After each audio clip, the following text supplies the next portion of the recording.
দর্শক স্বাগত আন্তর্জাতিক সংবাদে, সাথে আছি আমি নুজহাত রহনুমা।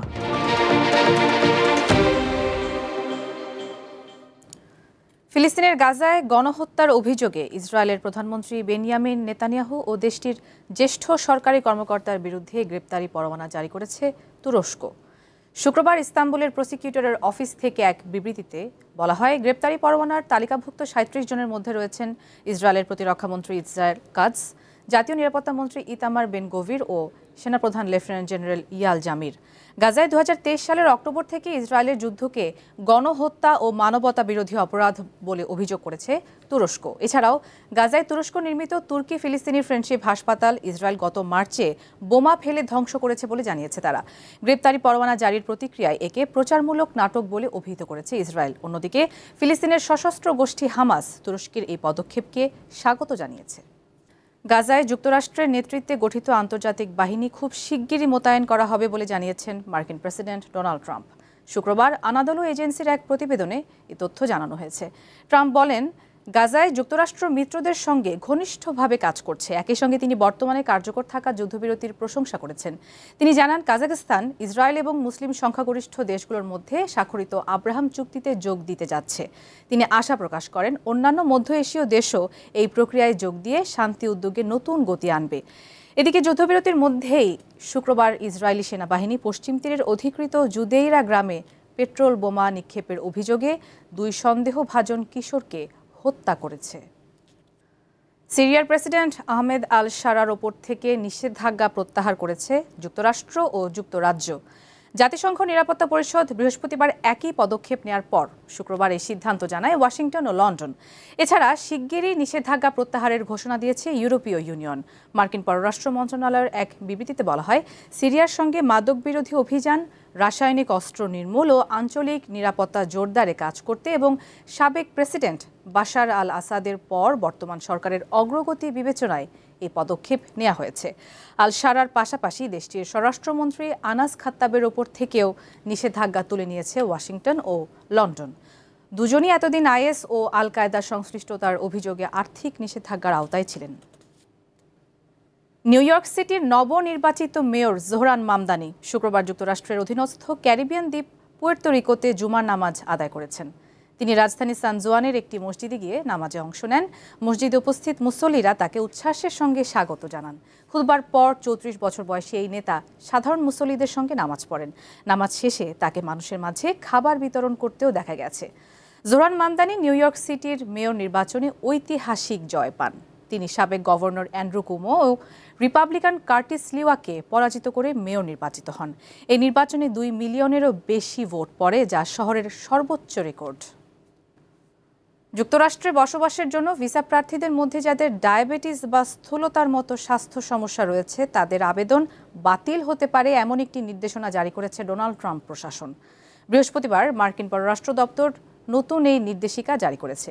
এতে বলা হয়, এ ধরনের স্বাস্থ্য সমস্যায় আক্রান্ত আবেদনকারীরা যুক্তরাষ্ট্রের জন্য পাবলিক চার্জ বা অর্থনৈতিকভাবে বোঝা হয়ে উঠতে পারেন এবং রাষ্ট্রীয় সম্পদ ক্ষয় করতে পারেন।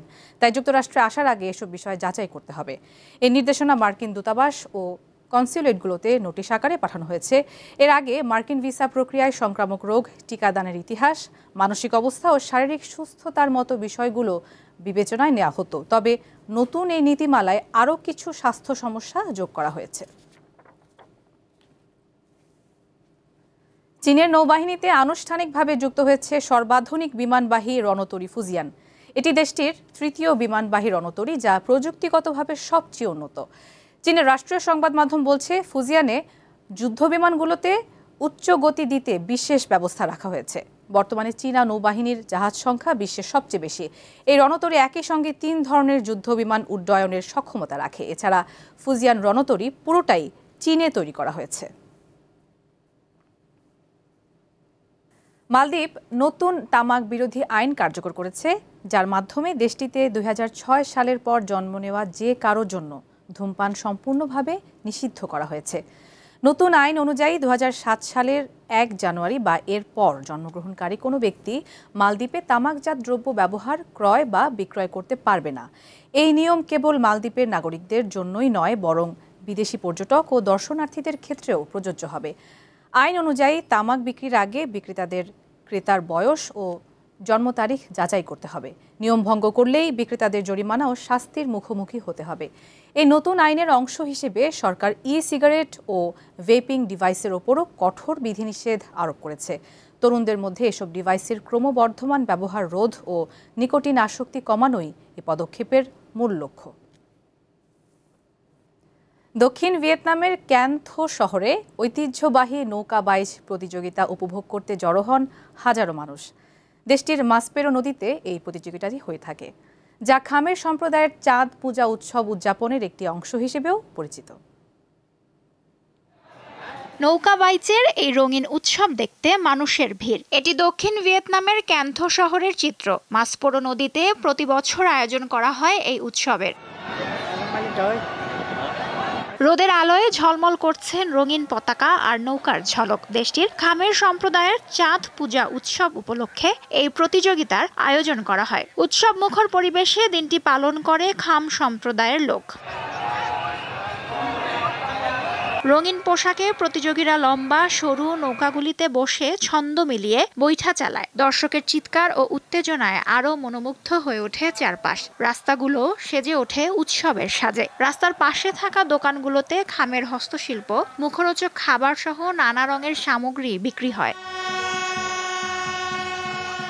এ উৎসবে বিভিন্ন দেশের মানুষের উপস্থিতিও থাকে। অনেকে শুধু এখানে আসেন প্রতিযোগিতায় অংশ নিতে। চারপাশ ঘুরে ছবি তোলা, উৎসব উপভোগ করা এখানে আসা পর্যটকদের পছন্দের তালিকার অন্যতম অংশ।